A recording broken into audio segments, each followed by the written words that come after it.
Picture this. You've had a long day.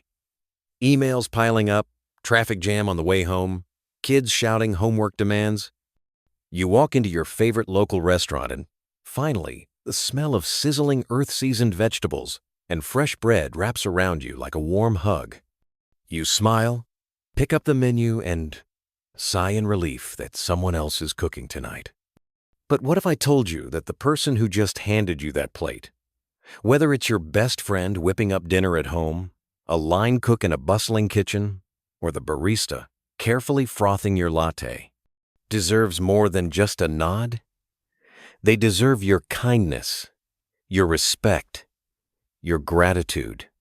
Today, we're diving into why you should always be kind to the people who make your food, even if it tastes a little bland, and how doing so can deepen your rest in Jesus and bring peace to your own soul. When we think of cooking, most of us picture grand chefs on television, flambe pans, flying knives, cheeky commentary. But real-life kitchens are seldom a stage. They're cramped, hot, noisy, and understaffed. From the dishwasher who works the midnight shift to the home cook who's juggling casseroles and carpool schedules, preparing food is a sacrifice of time, sweat, and heart. A few months ago, I visited a small-town diner known for its cinnamon rolls. Behind the counter was Emma, the owner's daughter, who'd been rolling dough since 4 a.m. She blinked sleep away with a shy grin as I complimented the pastry. Her face lit up, not because I loved the flavor, though it was divine, but because I took a moment to say, "Thank you." That small exchange transformed her day. Next time you bite into a sandwich that's a little less surprising than you hoped, remember, it still represents someone's early alarm clock, sweaty apron, and hope that you'd enjoy their work. A kind word repays that hope.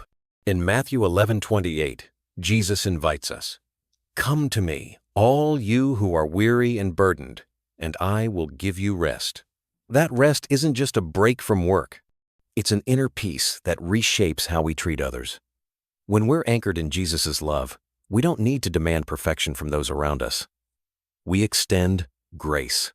Sarah, a busy mom of 3, confessed to me that she used to snap at her husband when dinner wasn't exactly like her Pinterest board. Then, she started each evening with a 2-minute prayer. "Jesus, help me rest in you." She'd thank him for the meal, even if it was reheated pizza. Over time, her frustration dissolved, replaced by genuine thank yous that made her family beam. Let your rest in Jesus fuel your kindness. Before you critique the seasoning, whisper a quick prayer of gratitude. You'll discover that love and patience naturally flow when you're rooted in Christ. Kindness doesn't exist in a vacuum. When you treat a server with dignity, they're more likely to treat the next guest with respect. When you say, "Bless your hands" to your home cook, they go on to bless others. Challenge yourself. Leave a sticky note on the counter for your partner or roommate who made breakfast. Or, if you're dining out, drop a brief compliment on the tip slip. "Loved the care you put into this meal." We live in a world that often undervalues service roles. But Jesus said in John 13:14-15, after washing his disciples' feet, "Now that I, your Lord and teacher, have washed your feet, you also should wash one another's feet. I have set you an example." Serving others is an act of humility and love. Whether you're the cook or the eater, remember, we're all called to serve. If you're eating, serve dignity. If you're cooking, do so with love, even if no one notices. And ultimately, rest in the fact that Jesus sees every humble act. When we show kindness, our own souls are nourished.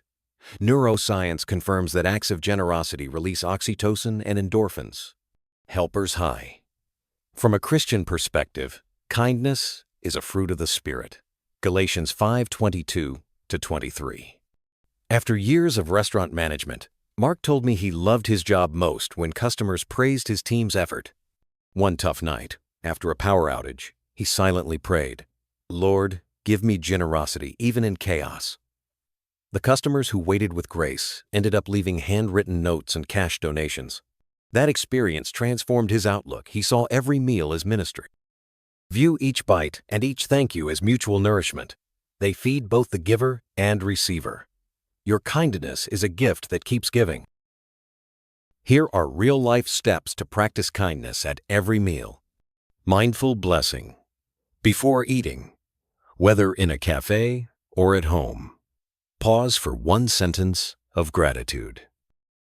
Verbal acknowledgement. Look your server or cook in the eye, smile, and say, "Thank you." Written affirmation. Leave a note, a text, or a social media shout-out for the cook or cafe. Generous tipping. Even if the food wasn't perfect, tip fairly. Your act affirms their dignity. Prayer of blessing. Pray for the hands that prepared your food, that they'd be safe, skilled, and blessed. Each tiny gesture builds a culture of grace and rest, anchoring you more deeply in Jesus. Today's challenge is simple but transformative. Before your next meal, take 10 seconds to pray or meditate on gratitude. Look the cook or server in the eye and express genuine thanks. Snap a quick, honest compliment, a note on the receipt, or a 5-star review online. Pray for them, that their work would be meaningful and blessed. Do this for 7 days straight. Notice how your heart softens, how your spirit rests more fully in Jesus, and how you become a ripple of kindness in a busy world. If you accept this challenge, comment "Nourish with Grace" below, and let's encourage one another. Remember, kindness isn't about perfection. It's about serving with the heart of Christ. Rest in Him and let your kindness shine.